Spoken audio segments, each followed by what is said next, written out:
네, 반갑습니다. 방금 소개받은 정석케미칼의 마야영길입니다. 인사드리겠습니다.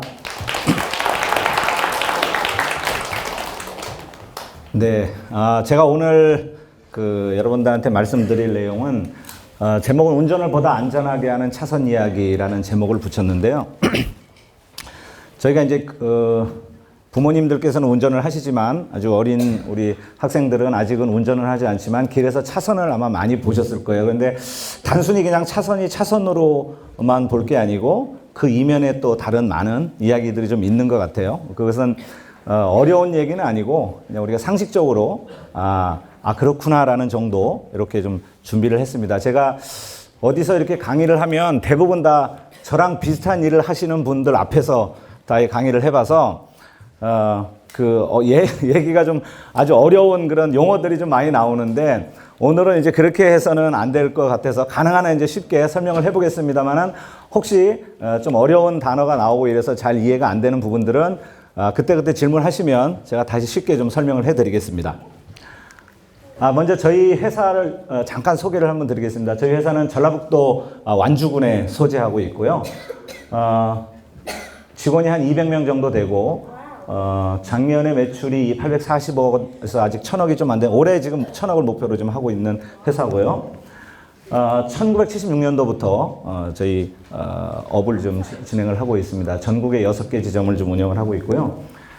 저희 회사가 생산하고 있는 제품은 방수 바닥재, 그 다음에 중방식은 그 모든 철 구조물들, 그러니까 쇠로 된 건물들은 시간이 지나면 녹이 슬죠. 그래서 녹슬지 않도록 쇠는 반드시 코팅을 해야 돼. 녹슬지 않는 페인트를 칠합니다. 그것을 이제 중방식 페인트라고 하고요. 그리고 이제 오늘 설명드리는 도로용. 도로에는 차선도 들어가지만 차선뿐 아니고 여러분 보시면 학교 앞이라든지 뭐 노란색, 빨간색 아마 많은 칠을 해놓은 게 있을 거예요. 그런 특수한 도료들을 포함해서 도로에 칠하는 페인트들은 저희가 생산을 합니다. 그리고 이제 각종 공업용, 지금 요런 제가 쓰고 있는 이런 데도 이제 코팅이 다 돼 있는 거고요. 집에서 쓰고 있는 냉장고, TV, 전부 다 페인트가 다 칠해져 있죠. 그런 것들을 생산을 합니다. 오늘은 이제 그 중에서 도로용 페인트에 대해서, 도로용 특히 이제 차선과 관련된 페인트에 대해서 제가 설명을 좀 드리겠습니다. 저희 회사는 이제 처음에는 이런 페인트들을 주로 생산을 했고요. 최근에는 이제 페인트 시장들이 한계가 있기 때문에 저희가 새로 시작하는 것이 이제 자동차용 배터리 쪽에 제가 나중에 이제 조금 자동차 관련해서 조금 얘기가 있습니다만 자동차용 배터리에 최근에 이제 문제가 되고 있는 그런 배터리가 이제 문제가 돼서 전기 자동차가 조금 안 좋은 그런 얘기들이 좀 있죠. 예를 들면 화재가 난다든지 한번 화재 나면 뭐 잘 끄기 어렵다든 이런 얘기도 있고 이래서 그것을 어떻게 해결해야 될 것이냐라는 것을 이제 관련 업계 과학자들이 많은 연구를 하고 있는데요. 그 중에 대표적인 게 이제 그걸 해결할 수 있는 것 중에 하나가 전고체 배터리라는 게 있어요. 그러니까 지금 쓰고 있는 배터리보다 차세대 배터리죠. 조금 더 기술이 나아간 그 전고체 배터리에 들어가는 원료를 저희가 최근에 생산하기 시작했습니다. 자, 그러면 이제 본격적으로 페인트 얘기를 좀 시작을 하겠습니다. 페인트는 여러분들이 생각하기에는 페인트는 그냥 쉽게 수성 페인트, 그 다음에 유성 페인트, 그렇죠. 이렇게 두 개 정도 이렇게 알고 계신데 제가 좀 설명을 드리면 우선 페인트의 원료는 수십 가지가 돼요. 수십 가지가 되는데 그 수십 가지 되는 거를 조금 구분을 해보면 이제 종류별로 구분을 해보면 이렇게 크게 4가지가 들어갑니다. 수지가 들어가고요. 안료, 용제, 첨가지 이 4가지를 섞어서 페인트를 만듭니다. 그 중에 이제 가장 중요한 것이 아니요. 안료는 색깔을 내서 상당히 중요한 거는 맞습니다. 그런데 제일 중요한 것은 수지. 그렇죠. 왜 그러냐면 수지가 이제 이를테면 페인트의 기본적인 골격이라고 생각하시면 돼요. 이 수지가 얼마나 좋으냐, 이 수지가 어떤 수지냐에 따라서 페인트가 좋은 페인트가 되고 나쁜 페인트가 되고 하거든요. 그래서 반드시 이 수지가 제일 중요한 원료 중에 하나고요. 이 수지의 종류에 따라서도 페인트의 종류가 나눠집니다. 뭐 폴리우레탄이냐, 에폭시냐, 이제 여러분들이 잘 모르시는 용어긴 한데요. 페인트의 종류 중에 하나입니다. 뭐 에폭시 페인트, 또 뭐 폴리우레탄 페인트, 아마이드 페인트, 뭐 이렇게 페인트 종류가 여러 가지가 나눠지는데 그것은 이 수지의 종류에 따라서 구분을 하게 됩니다. 그런 수지가 있고요. 이 수지는 대체적으로는 액체입니다. 액체, 페인트가 대부분 다 액체죠. 그래서 이 수지 액체인 수지에다가 색상을 내기 위해서 그렇죠. 알료를 섞으면 이제 색깔이 나오게 되겠죠. 이 알료는 지금 보시는 것처럼 이렇게 가루로 되어 있어요. 분말로 되어 있는데 각종 색깔로 되어 있습니다. 그래서 내가 원하는 색깔을 내기 위해서 우리 그 그림 그릴 때 물감을 섞어서 색깔을 내듯이 똑같이 알료를 섞어서 색깔을 냅니다. 그런데 이제 수지하고 알료를 섞어 놓으면 대체적으로 수지가 대체적으로 점도가 뻑뻑해요. 어느 정도면 보통은 종류가 좀 여러 가지가 있는데 집에서 드시는 꿀 정도, 꿀보다 조금 더 뻑뻑하다고 생각하시면 돼요. 이렇게 흐르면 잘 안 흘러요. 대체로 이 수지들이. 그런데다가 또 알료 이런 분말을 섞어 놓으면 그렇죠. 더 뻑뻑하죠. 그래서 붓으로 칠하기가 아주 어려워지는 거예요. 그래서 그걸 잘 칠하게 하기 위해서 섞는 것이 용제. 예, 그래서 용제를 섞게 됩니다. 근데 용제는 우리가 흔히 말하는 솔벤트라고 하기도 하고요. 용제라고도 하는데 옛날에는 들어보셨는가 모르겠어요. 아마 여기에 계신 학부모님들은 다 아시겠는데 신나라 그랬죠. 신나. 지금 어린 우리 학생분들은 신나라는 용어를 아마 안 쓸 거예요. 아주 옛날에 쓰던 용어인데 저도 처음에는 신나 그랬어요. 저도 저 전문적으로 연구하는 저도 신나 했는데 이게 영어로는 thinner라 그래가지고 이렇게 희석한다는 그 영어 단어예요. 희석한다는 영어 단어인데 일본식인 것 같아요. 그 신나 하는 게 일본식 단어라서 지금은 이제 거의 쓰진 않습니다. 그래서 이제 솔벤트 혹은 이제 우리말로는 용제 이렇게 해서 그 용제를 섞으면 이제 점도가 묽어지죠. 아주 잘 흐르도록 그렇게 해서 칠하기가 좋도록. 예, 거의 물 정도 그렇게 돼요. 이제 그렇게 되는데 거기다가 이제 그 세 가지를 섞어서 그러면 거의 페인트가 완료됩니다. 그런데 페인트의 성능을 좀 높이기 위해서 예를 들면 햇빛에다가 노출되면 색깔이 빨리 변색되죠. 그 퇴색되죠. 그러니까 빨리 퇴색되지 않도록 하는 첨가제를 좀 넣는다든지 그 다음에 이렇게 벽에다 칠해 놓으면 흘러내리겠죠. 벽이 수직벽이니까 흘러내리는데 흘러내리지 않게 한다든지 뭐 그 다음에 이제 칠을 하면 붓으로 칠하면 붓 자국이 남죠. 그리고 붓 자국이 빨리 없어지게 평평하게 되게 한다든지 여러 가지 그런 특성들을 부여하는 첨가제들을 섞습니다. 그래서 이렇게 네 가지를 섞어서 페인트를 만든다. 그런데 물론 이제 각각의 수지도 여러 가지 있고 알료도 여러 가지 있고 용제도 여러 가지 있고 첨가제도 여러 가지가 있습니다. 그래서 전체적으로 종류로 보면 뭐 수십 가지 제 생각에는 뭐 수백 가지 될 거예요. 워낙 많습니다. 그 화학 원료들이. 근데 이제 큰 분류를 해보면 이렇게 네 가지로 나눠진다.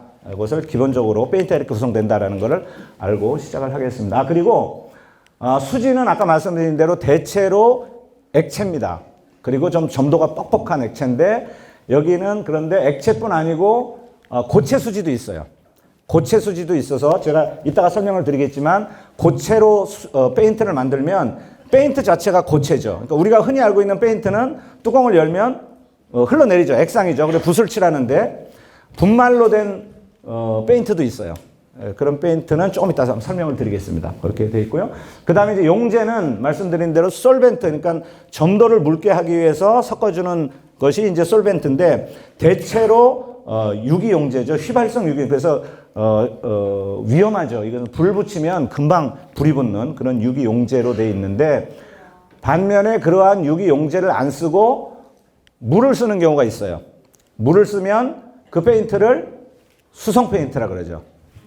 용제를 솔벤트를 쓰지 않고 솔벤트 대신에 물을 넣어가지고 점도를 묽게 해서 도장을 이렇게 칠을 할 수 있게 만든 페인트를 수성 페인트라 그럽니다. 그리고 우리가 알고 있는 솔벤트를 넣어서 만든 페인트는 유성 페인트라고 하고요. 이렇게 두 가지로 수성과 유성으로 구분된다 하는 것을 말씀을 드리고 시작을 하겠습니다. 자, 그러면 이제 차선 도료에 대해 설명을 드리겠습니다. 차선 도료는 뭐 잘 아시는 것처럼 이제 도로에 칠하는 이 선이죠. 이 선을 칠하는 페인트가 되겠습니다. 그런데 이 차선 도료는 일반적인 페인트하고는 약간 다른 특징이 좀 있어요. 이를테면 지금 이쪽 사진을 보시면 지금 이 차선하고 이 차선하고 다르죠. 예, 이게 제가 조금 이따 설명을 드리겠는데, 지금 낮에 볼 때는 뭐 큰 차이가 없어요. 지금 이게 똑같은 자리는 아닌데, 밤에 보면, 밤에는 자동차 헤드라이트를 비치죠. 자동차 헤드라이트를 비쳤을 때 차선의 역할은 바로 이렇게 돼야 되겠죠. 환하게 빛이 나는 거예요. 차선이 빛을 내요. 이렇게 환하게. 근데 이것이 이제 왜 그러냐. 이게 차선 도료의 가장 큰 특징입니다. 다른 페인트하고 다른 것이. 다른 페인트는, 밤에 보면 깜깜하다 빛을 비치면 그냥 환하게 보일 뿐이에요. 전체적으로 똑같이. 지금 이것처럼 이렇게 그냥, 페인트가 있구나라는 것을 알 수 있을 정도만 되지만, 차선 페인트는 이렇게 빛을 내는 것처럼 보이게 만드는 이런 특징이 있습니다. 그게 이제 왜 그러냐면, 자세히 보시면, 차선 페인트를 자세히 보시면, 이렇게 생겼어요. 가까이 가서 한번 보시면, 가까이 가서 보실 기회가 잘 없어요. 위험하니까. 찻길에 함부로 들어가면 안 됩니다. 위험한데, 혹시 볼 기회가 있을 때 한번 보시면, 이렇게 생겼어요. 페인트가, 겉에, 이게 뭐 같습니까? 유리알. 예, 정확해요. 유리알을 이렇게 뿌려요. 페인트를 칠을 하고, 그 위에다가 유리알을 뿌립니다. 유리알을 왜 뿌릴까요? 반사. 예, 반사하라고. 맞습니다. 자동차 헤드라이트가 앞으로 가서 유리의 모든 그 투명한 물질들은 빛이 들어가면 빛이 똑바로 가는 게 아니고 꺾이죠. 예, 그걸 굴절된다 그러거든요. 그걸 이제 굴절률이라 그럽니다. 굴절률. 그래서 모든 물질들은 굴절률을 갖고 있어요. 이제 불투명해서 빛이 통과 못하는 거는 그는 굴절률이 없고, 빛이 통과할 때는 굴절률이라는 게 있어서 빛이 꺾여요. 그래서 이렇게 유리알을, 동그란 유리알을 써야 됩니다. 동그란 유리알을 쓰면 빛이 들어와서 한번 꺾여요. 꺾이고, 이쪽에는 불투명이죠. 이제 박혀 있으니까. 불투명인 데서는 반사가 됩니다. 그리고 다시 꺾여서 다시 운전자에게 돌아오는 거예요. 빛이. 그래서 빛을 쐈는데 다시 자기한테 오는 거죠. 그러면 아까처럼 그림에서 보는 것처럼 꼭 빛이 나는 것처럼, 이 차선이 빛이 나는 것처럼 보이는 거죠. 이렇게 작용을 하는 것이 이제 차선 페인트입니다. 그래서 일반 페인트하고는 성능이 약간 다르다. 이게 이제 차선 페인트의 특징이고요. 그러니까 페인트만으로는 안 되는 거죠. 이런 유리알을 반드시 쓰게 되어 있습니다. 차선에는. 이따가 제가 사진 한번 보여드리겠지만, 차선 페인트를 칠할 때 작업 방법 자체가 그렇게 유리알을 뿌리는 공정이 같이 들어있어요. 예, 거기 좀 차이가 있습니다. 우리나라에는 KS라는 규격이 있죠. 그래서 모든 제품은, 대부분의 제품은, 모든 제품은 아니지만 대부분의 제품은 KS 제품이냐, KS 제품이 아니냐 이렇게 구분을 하게 됩니다. 그래서 KS 제품은 그래도 어느 정도 품질이 좋은 제품으로 이렇게 우리가 인정을 할 수 있겠죠. 자, 역시 이 차선 페인트도 KS에 규정이 되어 있습니다. 그래서 KS에 있는 규정된 종류를 보면 몇 가지입니까? 1종부터 5종까지 5가지의 페인트가 있어요. 우리나라의 차선 페인트는 5가지 종류가 있다. KS의 구분에 따라서 분류하는 종류가 5가지 종류의 차선 도료가, 차선 페인트가 있다라고 생각을 하시면 되겠고요. 그런데 그 중에서 1종 페인트하고 3종, 1종과 3종은 아까 말씀드린 것 중에서 분류한 것 중에서 용제 페인트입니다. 유성 페인트죠. 1종하고 3종은 유성 페인트. 그리고 2종은 수성 페인트. 4종은 혹시 짐작하실 수 있을까요? 4종은 뭘까요? 예, 분말 페인트. 아까 말씀드린 대로 액체가 아니고 이것은 분말이에요. 4종이 바로 우리가 흔히 알고 있는 페인트의 성상, 그런 액체 흘러내리는 제품이 아니고 분말 페인트로 된 것은 이제 4종입니다. 그리고 5종은 이제 액체 페인트긴 하지만 여기에는 물도 안 들어가 있고 솔벤트도 안 들어가 있고, 그러니까 그 용제가 안 들어가 있는 3가지, 아까 제가 말씀드린 거 4가지였죠. 수지, 안료, 용제, 첨가제. 그 중에서 용제가 안 들어간 페인트가 5종입니다. 수지 자체가 점도가 묽어서 용제를 굳이 쓸 필요가 없어요. 그래서 친환경 제품. 그래서 4종은 말씀드린 대로 분말이니까 당연히 솔벤트, 유기용제가 안 들어갔고, 5종은 액상이긴 하지만 유기용제가 안 들어가 있고, 그래서 4종과 5종, 그리고 2종은 수성 페인트. 그래서 2종, 4종, 5종은 유기용제가 없기 때문에 친환경적인 페인트라서 최근에 우리나라에서 쓰고 있는 차선 페인트는 대부분이 2종, 4종, 5종 세 가지를 쓰고 있습니다. 그러면 1종과 3종은 지금은 거의 안 쓰고 있죠. 예. 도로에는 거의 안 쓰고, 그럼 이건 어디다 쓰냐? 주차장 라인 끊는 거 있죠? 그런 데는 이제 1종이나 3종을 씁니다. 왜 1종, 3종을 쓰냐면 1종, 3종은 유기용제가 들어있기 때문에 유기용제가 들어있으면 건강에는 나쁘지만 장점은 있어요. 장점이 뭘까요? 유기용제를 썼는데 장점이 뭘까요?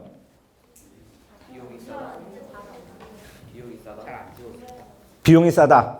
예, 그것도 하나야, 이유 중에 하나죠. 비용이 싸요. 유기용제를 쓰면 비용이 싸고. 그 다음에 또 한 가지 특징은 빨리 말라요. 우리가 솔벤트하고 유기용제하고 물하고 이렇게 만약에 흘렸다고 생각해 봐요. 그러면 어떤 게 빨리 날아갈까요? 유기용제가 빨리 날아가죠. 유기용제가 빨리 날아가기 때문에 우리가 불을 붙이면 유기용제 불이 잘 붙는 이유가 이게 잘 휘발돼서 잘 붙는 거예요. 그래서 휘발성 유기용제라 그러잖아요. 우리 용어를 보통. 그래서 빨리 날아가요. 유기용제가. 빨리 날아가니까 페인트도 칠해 놓으면 빨리 마르겠죠. 그래서 1종과 3종은 빨리 말라요. 그래서 옛날에는 제 기억으로 정확하진 않은데 한 15년 전에는 대부분 우리나라의 차선을 1종이나 3종을 썼어요. 빨리 마르니까. 그래서 지금 광주 같은 경우도 뭐 중간에 만약에 금남로에다가 차선 칠한다. 그리고 양쪽에 차선을 막아놓고 차 통행을 막아놓고 차선을 칠해야 되잖아요.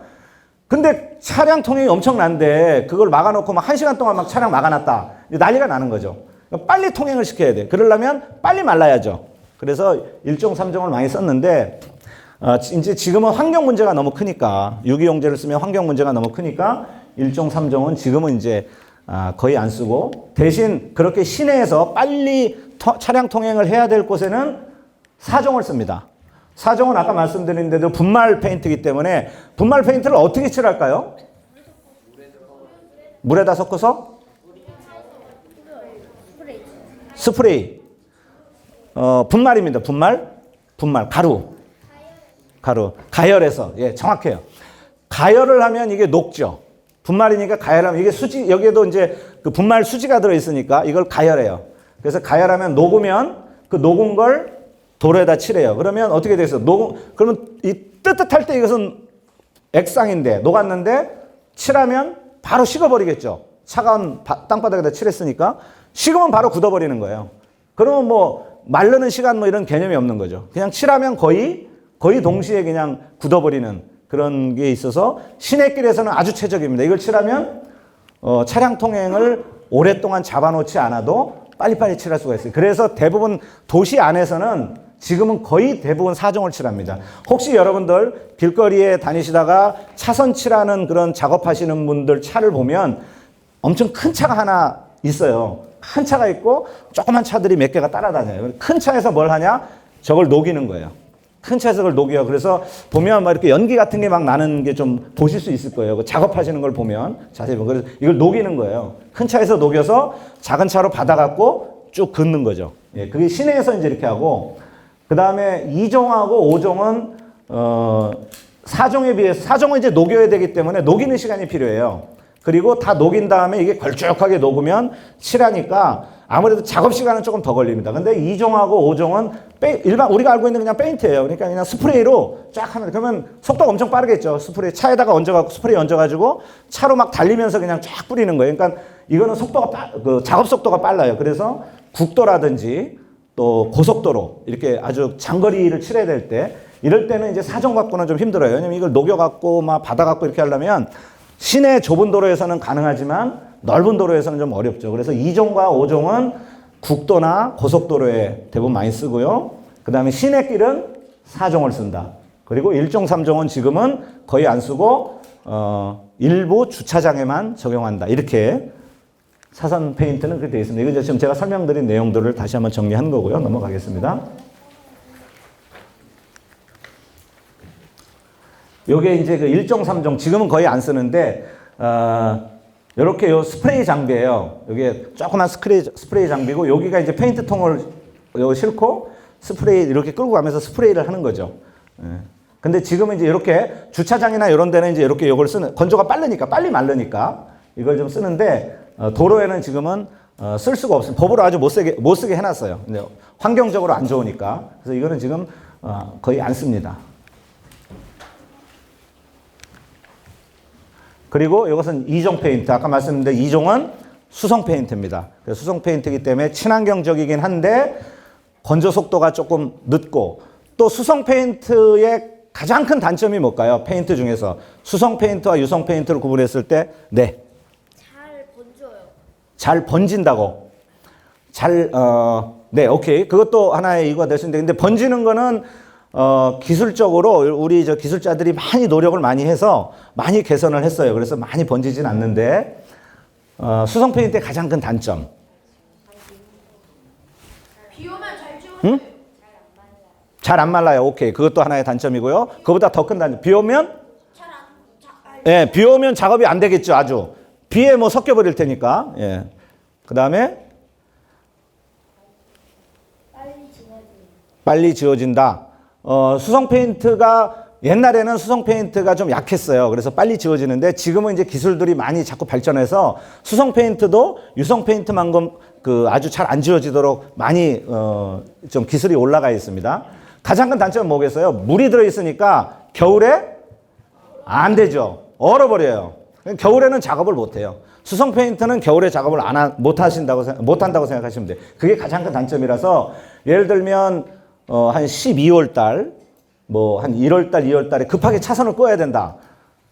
수성 페인트는 못 쓰는 거죠. 뭐 마르지도 않을 뿐더러 얼어버리니까. 예, 그래서 물론 이제 얼지 않게 하는 첨가제들을 좀 넣어요. 페인트에다가. 아까 말씀드린 4가지 중에서 맨 마지막에 있는 첨가제.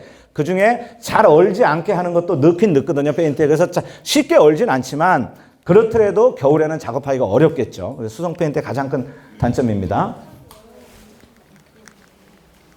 그 다음에 아까 말씀드린 4종 페인트는 분말 페인트입니다. 그래서 지금 요건 좀 작은 건데, 요게 지금 요게 녹이는 통입니다. 여기다가 분말 페인트를 집어넣고, 여기 밑에 보면 각종 장치들인데 이게 가스예요, 가스. 가스로 막 불을 떼요. 그래서 여기서 녹이면, 요 라인을 타고 이제 내려옵니다. 다 녹으면, 이렇게 쭉 내려오면 요 작은 통이 있죠? 요 통에다 받아서 쭉 가면서 이제 바닥에다가 흘리듯이 그냥 쭉 흘리는 거예요. 예, 그렇게 하면 식으면 바로 굳어지는 거죠. 그러니까 차량 통행을 빨리 할 수 있는 장점이 있고, 지금 지금 이쪽 방향으로 지금 요건 다른 사진인데, 이쪽 방향으로 지금 페인트 칠을 하고 있는 겁니다. 그래서 요 라인을 타고 페인트가 흘러나오고 있어요. 다 녹은 것을. 그래서 요 밑으로 지금 떨어져서 얘가 더 가면 이쪽으로 이제 계속 하얀색이 칠해지겠죠. 요거 칠하는, 근데 요거는 못 가, 여기 지금. 여기 스프레이 같은 거 되고 있죠. 바로 뒤에. 지금 요거는 페인트를 칠하는 거고, 요것은 페인트 칠하는 거고, 여기 뒤에 보면 자세히 보시면 보이시나요? 여기 스프레이 같은 거 하는 게 있어요. 뭐가 막 뿌려져요. 유리알. 네. 그래서 이 차선 페인트를 칠할 때는 반드시 페인트를 칠하고 바로 뒤따라가면서 이렇게 유리알을 뿌립니다. 그래, 아까 제가 사진에서 보여드리는 것처럼 나중에 가서 보면, 여기에는 보면 자세히 가까이 가서 보면 페인트 위에 유리알이 막 박혀 있는 그런 형상을 하게 됩니다. 그리고 이제 5종 페인트도 아까 말씀드린 대로 페인트이기 때문에 빨리 작업을 할 수 있어서 외부에 이런 국도라든지 이렇게 계속 가면서 칠하는 곳, 뭐 차량 통행 막을 필요도 없어요. 그냥 가면서 그냥 쭉 칠해버리면 되니까 이런 곳에 이제 5종을 많이 칠하게 됩니다. 그리고 5종은 특징은 여기 또 지금 있네요. 여기 좀 스프레이 하는 건데, 요게 지금 페인트입니다. 앞에 쫙 스프레이 하고 있죠? 5종 페인트. 요 뒤에 유리알, 예, 유리알을 뒤따라가면서 유리알을 뿌려줍니다. 이렇게 차선 페인트는 반드시 유리알을 쓴다라는 게 다른 페인트하고 다른 특징이 되겠습니다. 최근에는, 요거는 이제 여담인데요. 1종부터 5종까지 중에서 가장 좀 오래된 페인트가 어떤 걸까요?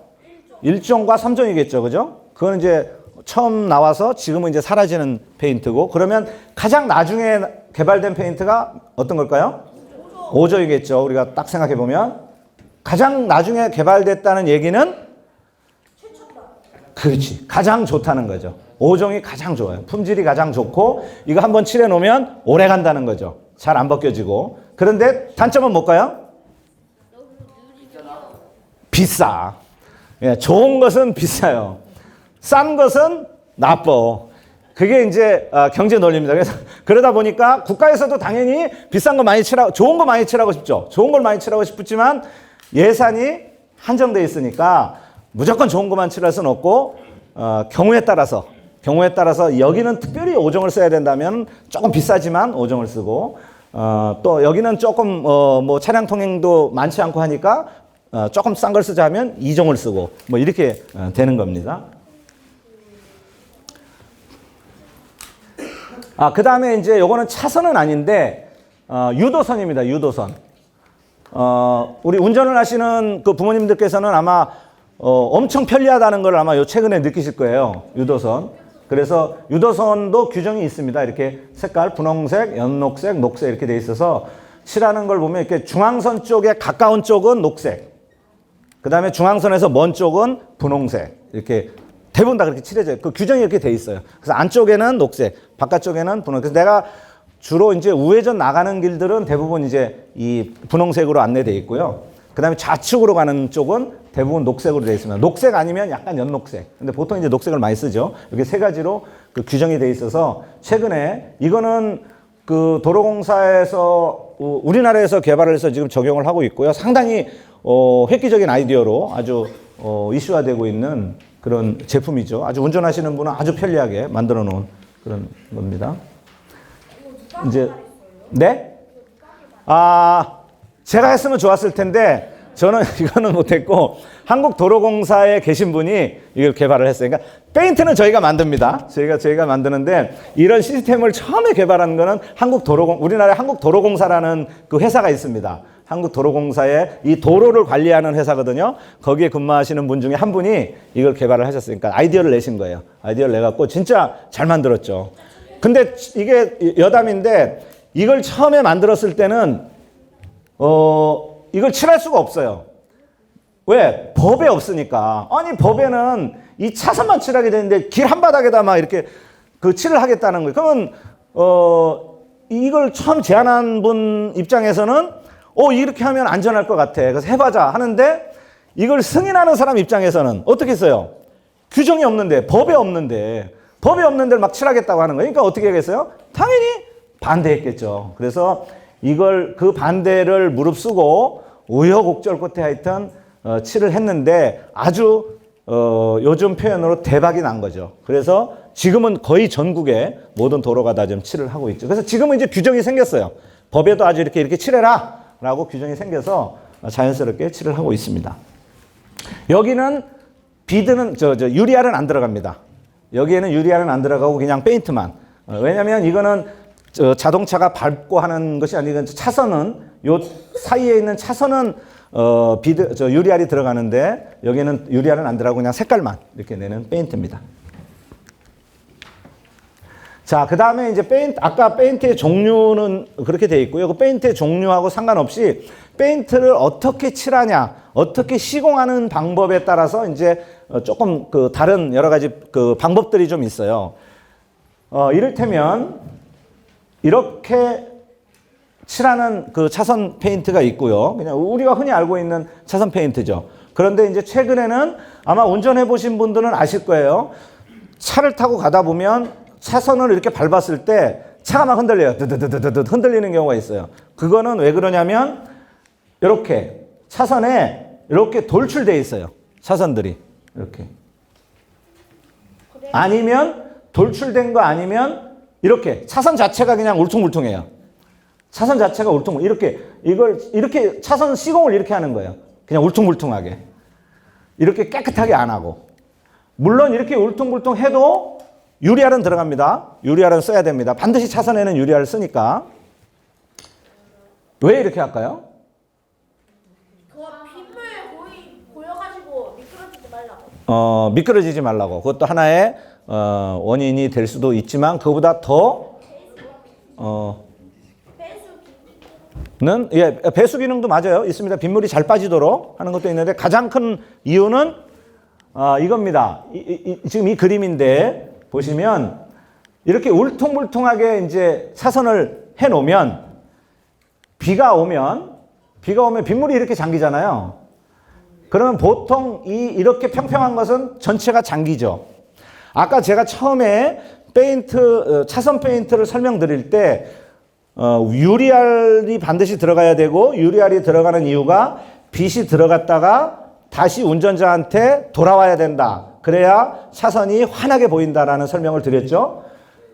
그것을 이제 어려운 영어로 재귀 반사라 그럽니다. 재귀 반사. 다시 제자리로 돌아온다라고 해서 재귀 반사라고 하고, 환하게 빛난다 그래서 휘도라고도 합니다. 휘도. 그래서 휘도율이라는 거를 측정을 하는데, 휘도율이 얼마나 되느냐라고 해서 이 페인트가 좋은 페인트다, 나쁜 페인트다 측정을 하거든요. 그거 좀 이따 설명을 드리는데, 그런데 비가 오면, 비가 와서 물에 잠겨버리면, 이게 잠겨버리면 유리알이 아무리 있어도 유리알이 이제 여기죠. 물 속에 유리알이 들어가 버려요. 그러면 이 물도 역시 빛을 통과하면서 굴절을 시키거든요, 빛을. 그런데 물이 전체적으로 있으니까 굴절이 어떻게 되느냐, 이놈이 빛이 갔다가 자기한테 오는 게 아니고 다 퍼져요.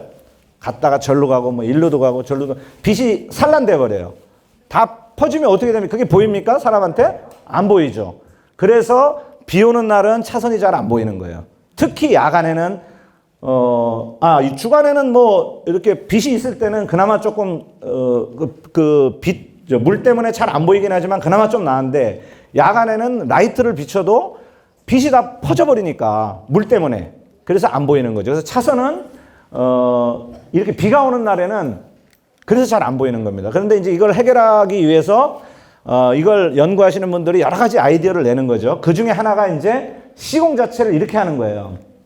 그러면 물에 이렇게, 이것도 뭐 비가 엄청 많이 오면 다 잠기겠죠, 물론. 근데 이제 어느 정도 비가 왔을 때는 이렇게 튀어나오는 부분이 있다는 거죠. 잠기는 부분도 있지만 튀어나오는 부분. 그럼 튀어나오는 부분에서는 여기 유리알이 보이니까, 물이 없는 것이 보이니까 자동차 헤드라이트를 비쳤을 때 비가 안 올 때보다는 그래도 좀 못하지만 비가 올 때도 이런 경우에는 우리가 휘도라 그러는데 밝게 빛나는 거죠. 그래서 그런 걸 하기 위해서 이렇게 돌출형 차선으로 시공을 합니다. 그래서 돌출형 차선을 시공하는 방법 중에 하나가 이제 이렇게 하는 경우도 있고요. 그 다음에 처음부터 차선을 이렇게 그냥 깨끗하게 안 뿌리고 이렇게 우들투들하게 뿌리는 방법도 있고, 두 가지 방법을 씁니다. 페인트가 이제 이렇게 차선 페인트가 이렇게 될 경우 이렇게 다 닳아서 없어지죠. 그러면 뭐 주간에는, 낮에는 그나마 뭐 이렇게 돼도 거기에 차선이 있구나 보이지만 밤에는 이게 절대 안 보이겠죠. 왜냐면 유리알이 없으니까. 유리알이 다 날아갔죠. 네. 마찬가지입니다. 그리고 이렇게 막 이렇게 갈라지고 막 이렇게 돼서, 이런 갈라지는 부분에도 유리알이 다 떨어지겠죠. 금방금방 떨어지겠죠. 그래서 이렇게 되면 이제 차선의 품질이 나쁘다라고 하는 건데, 그러면 처음에 우리가 페인트를 칠할 때, 자, 이 페인트가 좋은 페인트냐 나쁜 페인트냐 검사를 해야 되잖아요. 그래, 검사를 하는 항목이 뭔지 그걸 한번 제가 설명을 드리겠습니다. 차선 페인트는 다른 페인트하고 약간 달라서 그 검사하는 항목이 조금 차이가 있습니다. 이게 이제 KS에도 그게 규정이 되어 있어요. 차선 페인트는 어떻게 검사해라 라는 것이 이제 규정이 되어 있는데, 뭐 용기 내에서 상태, 불첨착 건조성, 열 안정성 보면 막 여러 가지가 있어요. 근데 그 중요한 것은 내마모도 시험이라는 게 있어요. 그래서 내마모도 시험은 뭐냐면 이 페인트가 얼마나 오래 마모되지 않고 견뎌내느냐, 자동차 바퀴가 몇 번 지나갔을 때 또 얘는 버티고 있다라는 거를 시험하는 항목 중에 하나가 내마모도 시험입니다. 이 내마모도 시험은 건조할 때, 비가 안 왔을 때, 또 비가 왔을 때, 뭐 이럴 때 이제 검사를 하게 됩니다. 그리고 아까 말씀드린 휘도율. 그래서 빛을 비치면 얼마나 빛이 잘 밝게 빛나느냐라는 걸 휘도율이라 그러는데, 휘도율을 측정합니다. 그리고 뭐 내소성 내화가 다 있고, 그 다음에 이제 색도 좌표. 우리가 차선은 노란색과 하얀색이 있죠. 노란색이다. 그러면 노란색도 뭐 여러 가지 노란색이 있잖아요. 아주 센 노란색 있고, 뭐 그 다음에 좀 어두침침한 노란색이 있고, 막 이래. 근데 예를 들어서 저희 회사에서 만든 노란색 페인트를 여기서부터 이렇게 칠을 했어요. 다른 회사 거를 또 와서 또 노란색을 거기서부터 또 연이어서 칠했어요. 근데 요거는 약간 센 노랗고, 여기는 약간 진 노랗고, 또 다른 회사 왔더니 거기는 뭐 또 뭐 더 칙칙한 노란색이고, 그럼 이게 뭐 웃기게 되잖아요. 그래서 그 어느 회사가 만들든지 노란색이라고 하면 이래야 된다라고 하는 것을 이제 규정을 해놨습니다. 그리고 하얀색이라면 이래야 된다라는 것을 규정한 게 이제 이 색도 좌표라는 것이 있어요. 그래서 색을 규정하는 거죠. 예, 그렇게 이제 검사를 하고요. 뭐 납 함량 이제 그 다음에 카드뮴, 뭐 휘발성 이런 것들 다 검사합니다. 안전을 위해서. 그리고 이제 저온 충격성. 예를 들면 페인트를 이렇게 철판에다 칠해갖고 확 구부려봐요. 구부려보면 이렇게 안 깨지는 페인트가 있고 이것처럼 깨지는 페인트가 있죠. 그러면 이렇게 깨진다는 것은 무슨 얘기예요? 부서진다는 얘기죠. 쉽게 말하면. 모든 화학 물질은 온도에 따라서 유연해졌다, 단단해졌다 합니다. 왜 그러냐면 그 화학 분자 구조 안에 분자들이 온도를 올리면 따뜻해지면 막 움직이죠. 쉽게 움직여요. 그 화학 제품 안에서 쉽게 움직인다는 얘기는 뭐예요? 이게 유연해진다는 거죠. 그래서 유연해. 온도가 높을 때는 유연해요. 아주 부들부들해요. 플라스틱이든지 모든 화학 물질들이. 그런데 온도를 낮추면 딱딱해지죠. 굳어버려요. 물은 상온에서는 잘 흐르죠. 잘 흘러. 그런데 이것을 아주 추운 곳에다 넣으면 얼음이 돼요. 딱 굳어버리죠. 모든 화학물질은 비슷합니다. 그러다 보니까 여름에 차선을 시공을 했어요. 한겨울이 되니까 부서져 버려다. 단단해갖고 그냥 큰 차가 지나가니까 다 부서져. 안 되겠죠? 그런 걸 이제 검사합니다. 그래서 저온 충격성 검사를 하고요. 불점착 건조성 뭐 이런 이제 어려운 말들이 있는데 이제 중요한 것은 내마모도 또 휘도율 얼마나 잘 보이느냐. 그 다음에 이제 색깔이 잘 맞느냐. 저온 충격성 겨울에 잘 부서지면 안 되니까. 그 다음에 이제 제노나크 노하우 휘도율 차. 이게 무슨 말이냐. 어려운 말인데 이 대부분의 차선 페인트는 대부분 아니 거의 100%죠. 모든 차선 페인트들은 햇빛에 항상 24시간 노출돼 있죠. 햇빛이 나와 있을 때는. 그러면 여러분들 잘 아시지만 햇빛에 노출되면 색깔이 빨리 변하죠. 변색되죠. 탈색되죠.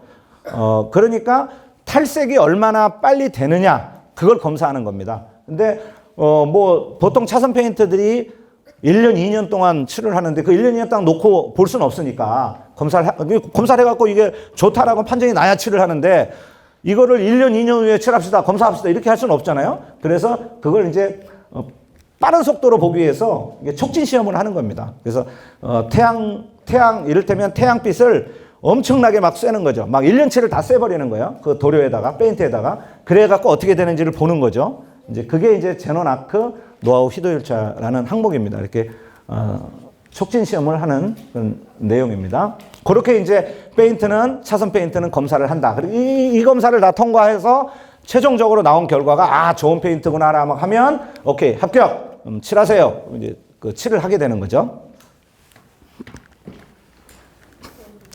자, 제가 이제 여태껏 설명드린 것을 아주 단적으로 보여주는 사진인데요. 주간에는 이렇게 보이고요. 야간에는 이제 다른 건 안 보여도 이렇게 차선은 보이게 됩니다. 제가 이 사진 볼게요. 이게 이제 주간 사진이고요. 그리고 야간에는 이게 되는 거죠. 그래서 이 차선이 잘 보여야 되는 거죠. 그런데 이건 뭐죠, 이거? 엄청 선명하게 보이죠? 여기. 이게 뭐냐면 앞으로 가보면 요거죠, 여기. 그죠? 요거. 꺾어야 되는 방향 알려준 거 같아요. 네, 맞아요. 이 바깥으로 나가지 말라는 거죠. 이게 여기가 차선, 도로 끝이다라는 걸 알려주는 건데, 여기에 이제, 여기도 이 차선하고, 여 차선에는 유리알이 들어가 있고, 그래서 반사가 되는 거고, 지금 이런 그 유도판들, 안내판들은 안전을 위해서 여기에 반사판이 다 들어가 있죠. 그래서 평소에 낮에는 잘 모르는데, 밤이 되면 자동차 라이트를 확 비치면 이렇게 환하게 반사가 됩니다. 이것도 이 차선의 원리하고 똑같은 거죠. 그래서 이렇게 환하게 비춰서 밤에도 근데 이거는 이제 자동차 라이트를 비쳤을 때 이렇게 보이는 거예요. 자동차 라이트를 안 비치면 이것도 안 보이는 거죠. 자동차 라이트를 비치면 어쨌든 빛이 반사되기 때문에 이렇게 잘 보이게 되는 겁니다. 근데 이런 성능을 얼마나 오랫동안 유지할 것이냐라는 것이 또 이 차선 페인트의 좋으냐 나쁘냐라는 것을 당연히 구분을 하게 되겠죠. 그래서 이제 이렇게 시험을 합니다. 아까 말씀드린 내마모도 시험인데요. 자, 페인트를 칠하고, 차선 페인트를 칠하고, 예를 들면 이런 거죠. 차선 페인트를 칠했는데 처음 칠할 때는 엄청 좋아. 잘 보여. 근데 한 달 지나니까 하나도 안 보여. 뭐 다 날아간 거죠. 유리알들이 다 탈락돼 버리고, 다 어디로 다 도망가 버리고, 자, 그래서 그걸 검사하는 거예요. 그래서 자동차 바퀴를 몇 번을 지나갔을 때 얘가 끄떡없이 버티느냐, 이걸 검사하는 겁니다. 우리나라에는 이걸 검사하는 데가 딱 두 군데밖에 없어요. 지금 여기 이제 페인트 종류별로 이렇게 페인트 밑 깔아놓고 자동차 바퀴를 막 돌려, 일로 막 지나가게 해요. 그래서 몇 번 지나갔을 때, 이게 끄떡없이 견디느냐라는 거를 보는 건데, 실제로는 이제 이 자동차 바퀴가 도는 건 아니고요. 자동차 바퀴는 그대로 서 있어요. 이렇게 바퀴는 서 있고 약간 누르기만 눌러요. 그 차량 무게처럼 누르기만 누르고 이 밑에 게 돌아요. 빙빙빙빙 도는 거죠. 밑에 게 돌면서 자동차 바퀴가 지나가는 효과를 내는 거죠. 그래서 컴퓨터로 다 계산할 수 있으니까 몇 바퀴 돌았을 때, 그러면 자동차 바퀴가 몇 번 지나갔다. 자동차 바퀴가 몇 번 지났을 때 이게 품질이 어떻구나라는 거를 검사하는, 이게 차선 페인트에서는 가장 중요한 항목이죠. 어쨌든 오래 가야 되니까 자동차 바퀴가 저 차량 통행이 많이 지나도 견뎌야 되니까 이제 그렇게 해서, 그래서 우리나라에는 규정상 이렇게 돼 있어요. P0부터 P6까지 총 8개로 돼 있어서요. 이제 이게 자동차 바퀴 지난 횟수에 따라서 이제 틀립니다. 그래서 쭉 그 P7까지 돼요. P7이 총 40만 회입니다. 그러니까 자동차 바퀴가 40만 번 지나가도 끄떡없는 거. 이게 이제 P7이고, 그거 이제 점점 줄어듭니다. 20만 회, 10만 회, 뭐 5만 회 이렇게 해서 그 밑으로 내려올수록 자동차 바퀴가 많이 안 지나는데도 그 기능이 떨어지는, 잘 안 보이게 되는 걸로 이렇게 구분을 하게 됩니다. 제일 좋은 것은 P7이 이제 제일 좋고, 40만 번 지나서 끄떡없는 거, 이런 것을 이렇게 구분을 합니다. 이렇게 아까 이것처럼 이렇게 막 시험을 해보면 이제 여기 이런 것들이죠. 이렇게 시험을 해보면 예, 이제 이건 얼마 안 지났을 때고, 이제 한참 지났을 때 이렇게 막 달아 없어지죠. 그럼 이렇게 달아 없어져서 이것을 이제 측정을 해봅니다. 잘 보이나 안 보이나? 그 휘도율이라 그러는데요. 그것을 휘도율을 측정해서 이 제품이 좋구나 나쁘구나라는 것을 알 수 있는, 그렇게 되어 있습니다. 자, 지금까지 이제 저희가 차선 도료의 종류하고, 그 다음에 요구하는 물성, 그 다음에 이게 차선 종류가 차선 페인트가 다른 페인트하고 다른 점, 이런 것들을 좀 설명을 드렸고요. 그리고 어떠한 특성을 가져야 되고, 또 그걸 위해서 어떻게 검사를 하고, 이런 것들에 대해서 좀 설명을 좀 드렸습니다. 지금부터는 이제 그러면 향후에 미래에는 어떤 차선을 우리가 개발을 해야 되고 또 어떻게 나아갈 것이냐라는 거에 대해서 조금 설명을 드릴게요. 현재까지, 지금부터 제가 설명드리는 거는 현재까지 과학자들이 개발하고 있는 거를 근거로 제가 설명을 좀 드리고 있고요. 제 생각인데 지금 여기 나와 있는 거를 더 뛰어넘는 그런 좋은 아이디어들이 더 나와야 되지 않을까 싶습니다. 그것은 아마 여기에 계신 우리 어린 학생분들이 앞으로 또 공부해가면서 또 만들어가야 되는 사항이 아닐까 싶습니다. 자, 우선은 요거를 설명드릴게요. 자, 요거부터 설명드리면, 지금 이제 여기 표지판인데요. 표지판이 지금 7도씨입니다. 여기 보시면 잘 안 보이죠? 뭐가 있어요. 이게 표지판이. 그런데 온도가 내려가. 6도, 5도, 4도, 3도, 2도. 온도가 내려가면 이렇게 빨갛게 이게 보입니다. 그래서 표지판을, 그래서 지금 현재는 결빙주의라 그래서 이렇게 도로가 얼었으니까, 운전할 때 도로가 얼었으니까 조심하세요 라고 위험 표지판을 이렇게 붙여져 있습니다. 현재는. 그런데 이거를 이런 걸로 바꾸는 거죠. 이걸로 바꾸면 도로가 안 얼었을 때 그냥 이렇게 보이는 거예요. 이렇게 하얗게. 여기가 위험한 구간이구나. 그런데 뭐 현재는 얼지는 않았구나 라고 알 수가 있어요. 그런데 겨울이 돼서 이게 얼면 이렇게 보이는 거죠. 빨갛게 눈 그림이 나오는 거예요. 이렇게 해서 그래서 이게 여기가 지금 온도가 내려가서 얼었을 가능성이 있구나. 그러니까 운전을 조심해야 되겠구나 라고 운전하시는 분들한테 안전하게 운전할 수 있도록 경고를 주는 거죠. 그리고 그 똑같은 페인트를 이렇게 옆에다가, 갓길에다가도 이렇게 쭉 칠해 놓으면 이게 얼었다라고 싶을 때는 이렇게 빨갛게 보일 수가 있고, 경고를 줄 수가 있죠. 운전하시는 분들한테 안전하게 운전하기 위해서. 똑같은 방식으로 이거를 이렇게 바닥에다 글씨를 써놓는 거예요. 바닥에다 글씨를 써놓으면, 글씨를 써놓거나 이렇게 뭐 그림을 그리거나 이렇게 해놓으면 여름에나 이럴 때는 이게 하얀색으로 뭐 이렇게 신경 안 쓰이게 보이는데 한겨울에 이게 바닥이 얼었다. 이러면 빨갛게 글씨가 보이는 거죠. 그러면 운전하시는 입장에서 여기가 길이 얼었을 가능성이 높으니까 속도도 줄이고 안전하게 운전을 해야 되겠구나라고 위험을 경고해 주는 거죠. 그래서 안전한 그 운전이 되도록 이런 기술들은 현재 연구를 하고 있고요. 지금 요거는 저희 실험실에서 지금 시험한 내용을 가지고 저희가 실제로 테스트를 해본 그런 내용입니다. 이제 이런 기술들이 물론 이제 도로에 적용하기까지는 아직도 이제 해결해야 될 그런 기술적인 내용들이 많이 있습니다. 그래서 당장은 적용하기는 어렵지만 아마 향후에 이런 기술들이 아마 도로에도 적용될 거라고 좀 생각을 합니다. 이런 아이디어들은 뭐 우리 주위에서도 간혹 그 재밌는 아이디어 상품으로 좀 나온 경우가 있죠. 온도에 따라서 이렇게 변하는 거. 근데 이것도 역시 문제가 뭘까요? 모든 신제품들은 비싸요. 예, 모든 신제품은 비싸서 아직 실제로 도로에다 깔기까지는 조금 더 많은 연구를 해야 되는 그런 이제 단점이 있습니다. 자, 이것도 비슷한 건데요. 스스로 빛을 냅니다. 페인트가 낮에는 태양광을 먹어요. 페인트가 낮에는 태양광을 먹었다가 밤이 되면 빛을 발해요.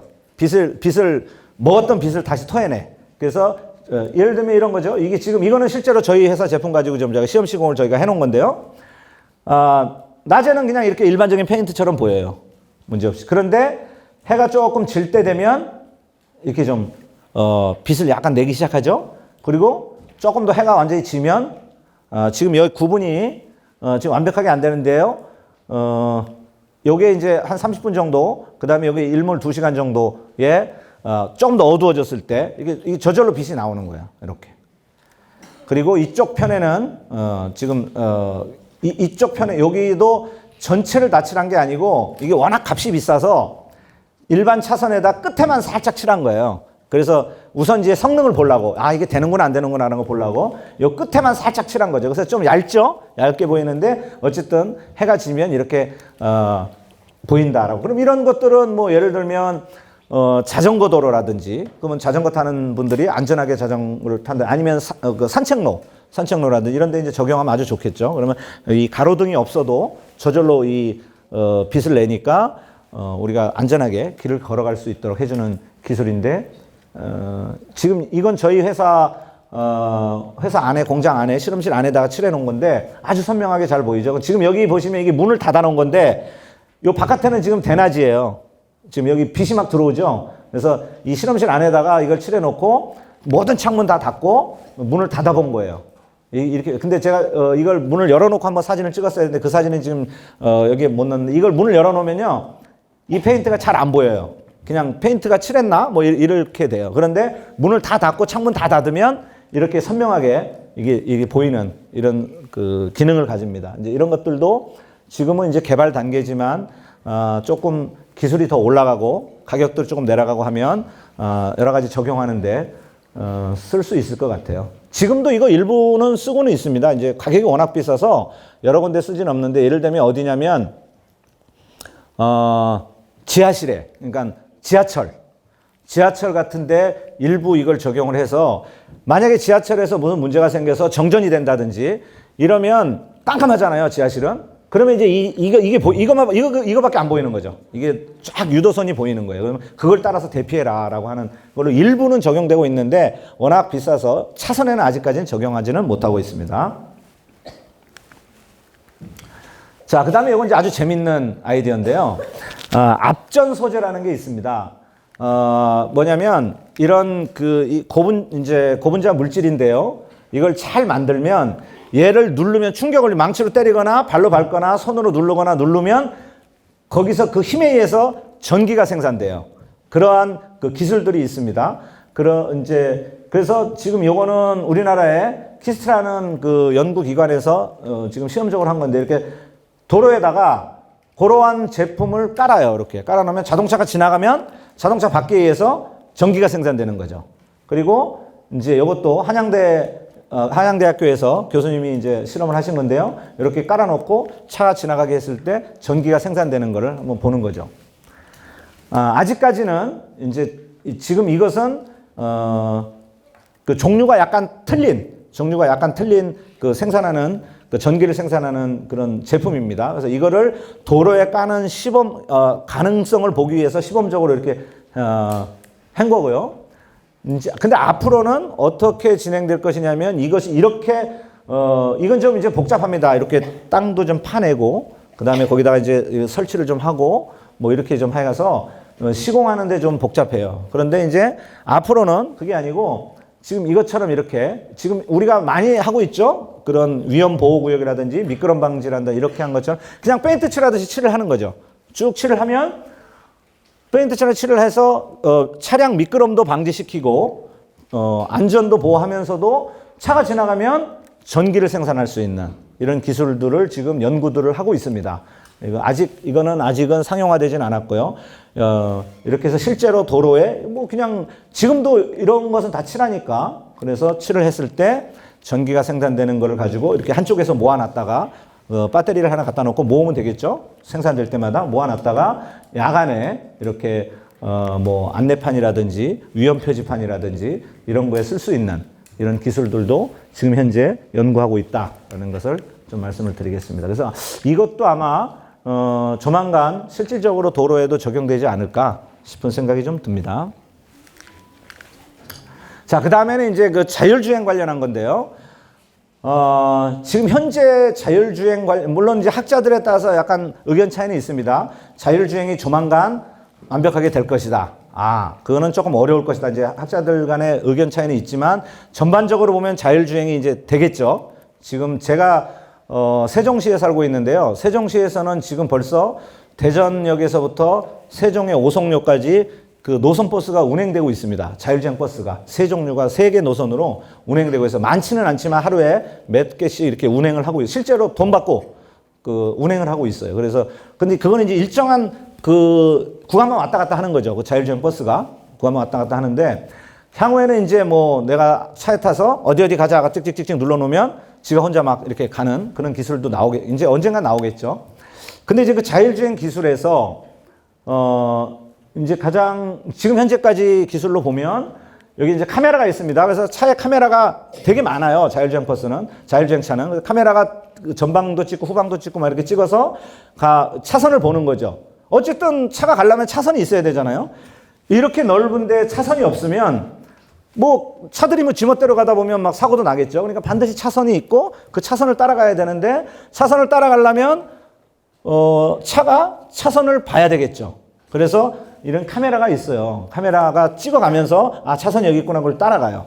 그리고 이제 차선만 보면 안 되니까 뭐 사람이 있다든지 앞에 차가 있다든지 뭐 이런 것들을 구분하는 기술이 또 라이다라는 것이 기술이 있고요. 또 레이더라는 기술이 있어요. 레이더는 뭐 여러분들 잘 들어보셨으니까 만화 영화에도 많이 나오던데. 그래서 레이더나 라이다 기술도 자동차에 다 붙어 있어요. 그래서 물체를 인식하고 여기가 지금 어디쯤이구나 이런 거 인식하는 현재까지 기술이 돼 있는데 단점이 뭐냐? 현재까지 자율주행에서 가장 큰 문제가 뭘까요? 혹시 아시는 분 계실까요?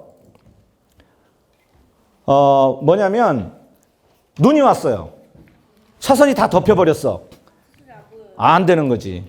자율주행 차로서는 안 되는 거예요. 현재 기술로는 안 되는 거예요. 현재 기술로 눈이 와서 차선이 안 보여도 할 수 있는 기술은 GPS입니다. GPS. 그러니까 차선이 없어도 GPS는 내가 어디 있자는 찾잖아요. 근데 현재 기술로 GPS가 차로까지 인식하기는 아직까지 무리가 있는 거죠. 여기 1차로에 있다, 2차로에 있다, 3차로 이것까지 다 알아야 되는데 그렇게까지는 무리가 있고 군사용이면 혹시 모르겠습니다. 그런데 아직까지는 그렇게 안 되기 때문에 눈이 왔다거나 하면 사실 이 자율주행차는 좀 힘들어요.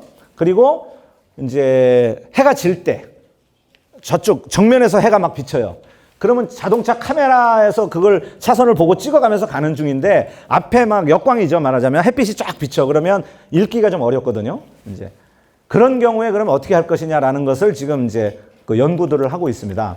이거는 저희뿐 아니고 이제 저희도 연구를 하고 있지만 저희뿐 아니고 몇 개의 회사들에서 이제 연구를 하고 있는데요. 이렇게 차선이 안 보여도 차선을 아, 여기 차선이 있구나라는 것을 읽을 수 있는 기술. 이것들을, 그러니까 차선이 약간 특수한 차선이 돼야 되겠죠? 그건 특수한 차선이 되고 그 특수한 차선을 읽을 수 있는 센서를 차에다 붙여놓으면 차가 가면서 이제 눈이 와도 뭐 걱정 없는 거죠. 이런 기술들도 좀 그래서 자율주행이 점점 발전하면 발전할수록 자율주행 전용 특수 차선도 발전할 것이다. 이게 지금 향후에 우리가 해 나가는 이제 방향입니다. 차선 쪽에서 재밌는 항목 중에 하나죠. 그 다음에는 이제 자율주행 차가 가면 갈수록 자율주행 차는 전기차로 다 갈 거거든요. 지금도 이제 전기차가 엄청 많이 늘어나고는 있지만 향후에는 전기차 쪽으로 가는 게 이제 대세입니다. 물론 이제 전기차로 가는데도 기술적으로 많은 해결해야 될 과제들이 많이 있습니다. 아직도 전기차가 약간 위험한 것도 있고 가격도 비싸고 뭐 있지만 전체적으로는 아마 전기차, 왜냐하면 친환경적이니까 전기차 쪽으로 가게 될 겁니다. 자, 그런데 전기차 쪽으로 가게 되면 물론 이제 기술이 발달되면서 전기차를 충전하는 속도라든지 이런 것들도 아마 나아질 겁니다. 그런데 지금 이제 이 개념이 그거죠. 지금 우리가 핸드폰을 이렇게 꽂아가지고 충전하기도 하지만 그냥 올려놓고 충전도 많이 하죠. 올려놓으면 충전이 되는 거예요. 마찬가지입니다. 차가 그냥 일로 지나가면 충전이 되는 거예요. 여기가 이제 거대한 충전기가 되는, 무선 충전기가 되는 거죠. 이 도로 자체가 거대한 무선 충전기가 돼서 차가 요 구간을 지나면서 충전을 하는 겁니다. 이제 그런 개념, 실제로는 이건 아직은 적용 안 된 거고, 영국에서 앞으로 이렇게 하겠다라고 이렇게 모식도를 좀 제시한 거예요. 그래서 일정한 고속도로에다가 여기부터 여기까지는 이렇게 시공을 하겠다. 그러면 그 구간을 지날 때 충전이 필요한 차들은 골로 들어가서 쭉 그걸 따라가는 거죠. 물론 뭐 돈은 내야 되겠죠. 그 지나가는 값을. 예, 그렇게 해서 이 충전이 되는 이렇게 시스템이 지금 현재 연구가 되고 있고요. 요거는 이제 저희 나라입니다. 대한민국의 한국도로공사에서 저 첨단 도로 시스템이라고 해서 전에는 스마트 하이웨이라는 용어를 썼었는데 그래서 이제 고속도로에서 발생되는 모든 상황들에 대해서 통신을 합니다. 서로 차량과 차량, 그다음에 차량과 이런 그 센터, 그다음에 각 이렇게 중간중간 서 있는 기지국들과 서로 통신을 해서 앞에 예를 들어서 한 1km 전방에 사고가 났다. 그러면 1km 후방에 뭐 한 2km 후방에 있는 차들한테 다 통보를 해주는 거예요. 그래서 사고가 났으니까 차라리 여기서 빠져서 돌아가자. 뭐 이런 결정도 하고, 아니면 이제 앞에 사고 났으니까 좀 밀리니까 뭐 하여튼 차분하게 기다리자. 뭐 속 태우지 말고 뭐 이런 이게 서로 통신을 하는 거죠. 그렇게 해서 보다 조금 더 편하고 안전하게 고속도로를 통행할 수 있도록 하는 개념이, 이거는 실제로 좀 되고 있습니다. 실증 사업을 하고 있습니다. 한국도로공사에서 이미 시험 시공을 하고 적용을 하고 있고요. 아직 본격적으로 적용은 되지는 않지만 지금 연구들을 계속 하고 있는 과정입니다. 우리나라에서 지금 진행되고 있는 거고요. 이거는 이제 영국에서 제안한 겁니다. 그 다음에 이제 이게 마지막일 것 같은데요. 이거는 이제 실제 네덜란드에서 적용되고 있는 건데요. 이거는 이제 차선은 아닌데 도로에다가 아까도 말씀드렸지만 도로는 거의 100%가 전부 노출돼 있죠. 햇빛이 항상 비쳐요. 도로는. 그러니까 태양광을 도로에다 깔자. 이 아이디어를 낸 거예요. 그러면 항상 전기가 생산되겠죠. 그래서 실제로 네덜란드에서 이렇게 시공을 했습니다. 도로에다 시공을 해서 이런 차량 다니는데 또 자전거 도로 이렇게 시공을 해서 전기를 생산해서 그것을 활용하는 이런 기술들을 지금 적용을 하고 있습니다. 근데 이거는 이제 일본에서 제안한 거고요. 그런데 이제 좀 문제는 있습니다. 이렇게, 왜냐하면 이 태양광은 태양빛이 많이 도달해야 전기가 많이 생산되거든요. 근데 이렇게 차가 막 다니면 이렇게 막 뿌옇게 되고 이제 오염되잖아요. 그러면 태양빛이 도달하는 게 점점 줄어들겠죠. 그래서 이 효율이 좀 떨어질 텐데, 그렇다고 해서 뭐 이렇게 딱 봐도 이건 좀 비싸게 생긴 것 같죠? 도로를 깔라 그러면. 그런데 이걸 뭐 1년에 한 번씩 걷어내고 새로 깔고 막 이러면 안 되니까 이제 그런 기술들을 계속 개발을 해야 되겠죠. 이렇게 차가 다녀도 태양광 발전이 떨어지지 않고 계속 될 수 있도록 하는 기술들도 앞으로 우리가 연구를 계속 해야 됩니다. 지금 이제 해 나가야 되는 과정이고요. 이제 그런 기술들도 지금 현재 연구들을 하고 있다. 이런 내용들입니다. 네, 지금까지 이제 제가 그 차선에 관련된 거하고, 그 다음에 향후에 우리가 도로에, 또 차선뿐 아니고 도로에 어떻게 진행이 될 건지, 어떤 걸 우리가 해야 되는지, 이런 것들에 대해서 좀 설명을 드렸는데, 지금까지 설명드린 거는 제가 알고 있는 선에서 이렇게 말씀을 드렸지만, 아까도 말씀드렸지만, 지금 여기서 지금 공부하고 있는 우리 어린 학생분들은 향후에 여기서 지금 나오지 않은 아이디어, 더 좋은 아이디어들이 많이 나와서 더 좋은 우리나라 환경이 좀 됐으면 하는 바람으로 제가 오늘 강의를 마치겠습니다. 감사합니다.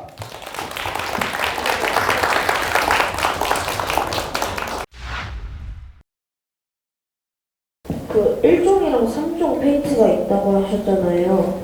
네. 그 1종이랑 3종은 언제 생겨났는지 알 수 있을까요? 예. 시작부터 상당히 어려운 질문. 제가 이 페인트 업종에 종사한 지 지금 34년 됐습니다. 제가 34년 전에 왔을 때 이미 있었거든요. 그래서 정확하게는 알 수는 없지만, 최소한 약간 1종, 3종이라고 규정된 거는 KS에 규정되어 있기 때문에, 그거는 찾아보면 아마 금방 나올 것 같아요. 왜냐면 KS가 만들면서 됐을 테니까. 근데 이제 1종, 3종 이름 말고 그렇게 유성 페인트라고 하는 것은, 제 생각에는 못해도 100년은 이상은 됐을 겁니다. 근데 정확하게 제가 모르겠네요. 그거는 죄송합니다. 저는 필초등학교 4학년 한민준이라고 하는데 유리알이 깨져서 자동차 바퀴가 터지면 어떡하고 또 왜 굳이 차선에 유리알을 사용하는지 궁금하고 또 자동차가 자율주행 차가 자율주행 차끼 사고를 내면 누구 책임인지 궁금해요. 네. 우선은 첫 번째는 유리알이 깨져서 혹시 그 타이어에 손상을 주지 않을까. 유리알이 아주 작아요. 그게 큰 게 아니고, 이만한 게 큰 게 아니고 아주 작아서 그게 제 기억으로, 그러니까 1mm가 채 안 됩니다. 크기가. 아주 작기 때문에 그게 설사 깨져도 타이어에 손상을 줄 만큼 그런 큰 영향력은 없습니다. 그래서 그거는 걱정은 안 하셔도 되고, 그 다음에 왜 유리알 썼는지. 이 빛이, 아까도 말씀드린 빛이 들어갔다가 다시 반사돼서 나와야 되는데 그런 효과가 유리알이 제일 커요. 물론 이제 유리알 중에서도 유리알 종류에 따라서 좀 차이는 있어요. 아까 제가 설명에서는 뺐는데 물이 이렇게 잠겼잖아요. 그럼 물이 잠기면 빛이 산란한다 그랬잖아요. 그러면 그 유리알이 있어도 소용이 없어요. 그런데 유리알 중에서 유리알도 굴절유리, 아까 제가 말씀 이렇게 빛이 들어가면 꺾이는 걸 굴절이라 그러는데 굴절유리라는 게 있어요. 근데 굴절유리 지금 현재 쓰고 있는 우리나라에서 쓰고 있는 유리알의 굴절률이 구체적인 수치로는 1.5입니다. 굴절률이라는 게 1.5인데 이거는 물이 이렇게 비가 오면 안 보여요. 그런데 1.7을 쓰면 비가 오면 약간 보여요. 이제 굴절률이 크니까 빛이 잘 꺾이니까 잘 돌아오는 게 좀 있는 거죠. 그래서 1.7을 쓰면 되는데 현재 우리나라에서는 1.7 쓰는 확률이 정확한 건 아닙니다. 한 30% 정도는 1.7을 쓸 거예요. 우리 도로에 깔 때. 그리고 한 70%는 1.5를 쓰죠. 그러면 왜 1.7을 다 안 쓰냐? 더 좋은데. 뭐 때문이에요? 비싸요. 얼마나 비싸냐? 1.5보다 10배 비싸요. 10배. 그러니까 10배 비싸니까 이 나라에서 뭐 한꺼번에 못 쓰죠. 그러니까 중요한 부분만 지금 쓰고 있어요. 그러면 비가 그러면 왔을 때 1.7보다 더 좋은 건 없냐? 있겠죠. 왜 없겠어? 그게 1.9짜리를 쓰면 돼요. 굴절 1.9. 근데 그거는 현재 우리나라에서는 못 써요. 예? 네, 너무너무 비싸. 너무너무 비싸서 못 쓰고 1.7 정도만 해도 전 세계에서 우리나라밖에 쓰는 데가 없어요. 전 세계에서 어느 나라든지 다 1.5를 씁니다. 이 도로에는. 근데 우리나라에서는 1.7을 지금 적용을 하기 시작했어요. 그래서 지금 한 30% 정도는 될 겁니다. 그래서 아마 향후에는 그러니까 대한민국이 전 세계에서 제일 좋은 차선을 갖고 있다고 생각하시면 돼요. 실제로 그렇습니다. 우리가 보기에는 이거 뭐 비 오면 보이지도 않고 이게 도대체 뭐 이게 어디인지 뭐 이랬는데 사실은 전 세계에서 제일 좋은 걸 쓰고 있습니다. 그래서 유리알을 쓰고 있고요. 그다음에 또 한 가지는 자율주행자끼리 사고가 났을 때 어떻게 되느냐. 이게 제가 그쪽 전문가는 아닙니다. 사실은 저는 이제 차선을 연구하는 사람이라서 자율주행 전문가는 아닌데 그냥 제가 알고 있는 상식으로 보면 현재 그게 학자들 간에 가장 큰 이슈입니다. 아직도 결론이 없어요. 자율주행차가 사고 났을 때 그러면 이거 누구 책임이냐? 자동차를 만든 회사 책임이냐? 아니면 그래도 운전자가 자기가 자기 차인데 관리를 해야지. 이런 것이 있는데 이거 이제 계속 앞으로 가면서 이제 법에 규정돼 있어야 되잖아요. 재판을 해야 되니까. 지금은 법이 없으니까 재판 자체를 못 하는 거죠. 근데 이제 그런 것들도 앞으로 만들어가야 되는 과정입니다. 그래서 아직은 만들어지지 않았기 때문에 뭐 누구 잘못이다라는 건 정해지지 않았을 것 같습니다. 제가 그쪽 전문가는 아니지만 제가 알고 있기는 그렇게 알고 있습니다. 네.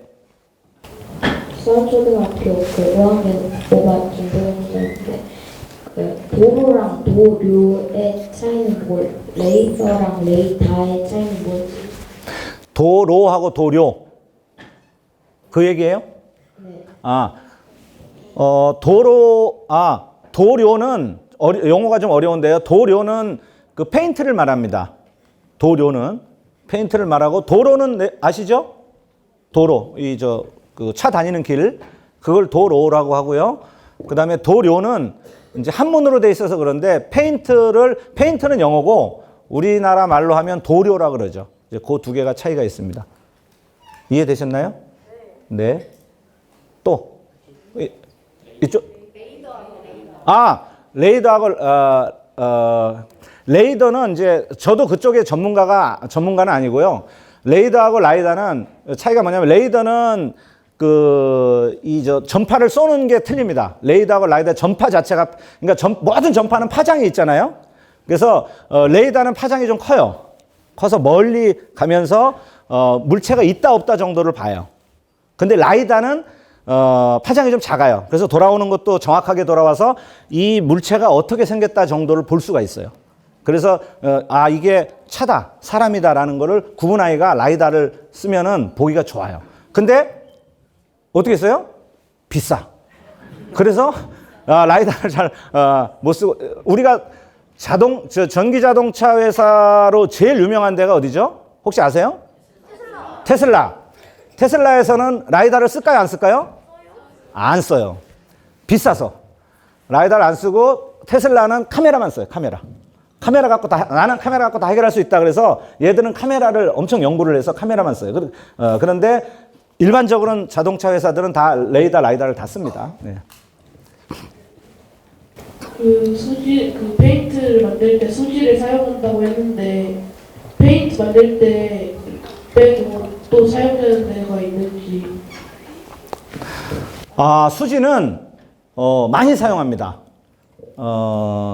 제가 수지라고 이제 표현을 했는데 대부분의 화학 물질이 다 수지로 돼 있어요. 그래서 예를 들면 냉장고 겉에는 이제 다 철로 돼 있지만 최근에 이제 그것도 다 플라스틱으로 만드는데요. 냉장고 문을 열어보면 안쪽에는 플라스틱으로 돼 있잖아요. 이렇게 그 선반들 다 플라스틱이죠. 그 선반의 원료 다 수지입니다. 그게 그 수지로 돼 있고요. 그 다음에 뭐 여기서도 보면 이것도 보겠네. 이게 다 플라스틱이잖아요. 대부분의 플라스틱은 다 수지로 만든다고 생각하시면 돼요. 수지의 종류가 뭐냐 이 차이만 있지 그 수지를 가지고 다 만듭니다. 그렇게 이해하시면 될 것 같습니다. 네, 그러면 한번 질문 한번 해볼까요? 네. 원민초등학교 5학년 유채아의 아빠입니다. 그 도로 페인트 교체 주기하고 평균적인 비용 좀 알고 싶습니다. 뭐 리터당 비용이라는. 교체 주기는 따로 정해져 있진 않고요. 최근에는 이제 그래서 이제 그게 문제가 되는데, 근데 보통 우리나라의 대부분의 지자체에서는 1년에 한 번씩 교체를 합니다. 1년에 한 번 교체를 하는데, 아까 말씀드린 대로 이제 1종부터 5종까지 있는데, 5종 페인트가 제일 좋거든요. 가격도 제일 비싸고. 그래서 최근에는 이제 5종 페인트가 늘어나고 있는데, 5종 페인트는 2년. 그리고 다른 페인트들은 보통 1년 정도를 해요. 그런데 그건 항상 정해져 있는 건 아니고 그 지자체, 각 지방자치단체의 예산 상황에 따라서 좀 차이는 있습니다. 근데 대체로 1년에 한 번씩은 하신다고 보면 되고요. 제 바람은 6개월에 한 번 하면 더 좋겠는데 저희 제품 많이 팔 수 있으니까요. 집 근처에 도로가 안 보인다라고 하면 구청이나 민원을 넣으시면 아마 적용이 될 거예요. 대체로 1년 정도면 다 칠하는 걸로 제가 알고 있습니다. 그리고 비용은 제가 사실 저 정확히 그것까지 제가 모르겠습니다. 저는 이제 제품 개발만 하는 쪽에 있어서 실제 시공이거나 이거는 좀 죄송합니다. 그쪽은 제가 잘 정확히 모르겠네요. 어쨌든 가격은 5종이 제일 비쌉니다. 양산초등학교 3학년 박한울입니다.